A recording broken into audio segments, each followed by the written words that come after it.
আসসালামু আলাইকুম। সবাই কেমন আছেন? আমি তো আছি আলহামদুলিল্লাহ ভালোই। তো আজকে একটা ছোট্ট ভিডিও নিয়ে চলে আসলাম।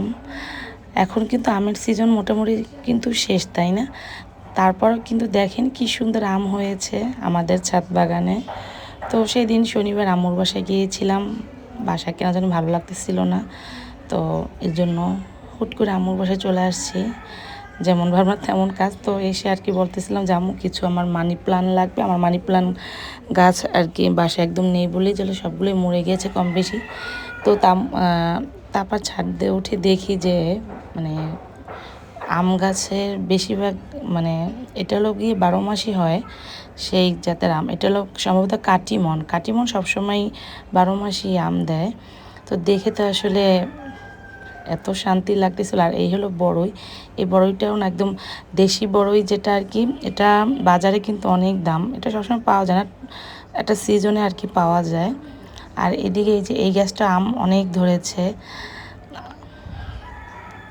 তো এখন আমাদের নেক্সট টাইম হলো যে এই আম খাওয়ার পালা। তো এখন আর কি পাকেনি। আর ছাদে একদম স্যাঁতসেঁতে অবস্থা, এখন বৃষ্টি হচ্ছে, প্রতিনিয়তই রেগুলার বৃষ্টি হচ্ছে। আর এখানে অনেক থানকুনি পাতা হচ্ছে। আম্মুকে বলতেছিলাম যে আমাকে কিছু ছিঁড়ে দাও, কারণ আমার গরম ভাতের সাথে থানকুনি পাতার ভর্তা যে কি ভালো লাগে। আর আপনারা কখনো ট্রাই করছেন কিনা আমি জানি না, থানকুনি পাতার বড়াও খেতে গরম ভাতের সাথে বেশ মজা লাগে। এগুলো আম্মু আমাদের প্রায় আগে করে দিত। আর এই লেবুটা হলো আম্মুর গাছের। তো আমি বলছি যে আমি বাসায় নিয়ে যাব। আর এটা হলো কি চেরি গাছ জানো। তো ভিডিও ভালো লাগলে অবশ্যই একটা লাইক করবেন এবং শেয়ার করবেন। আজ এ পর্যন্তই, দেখাবে নেক্সট ব্লগে। আল্লাহ হাফেজ।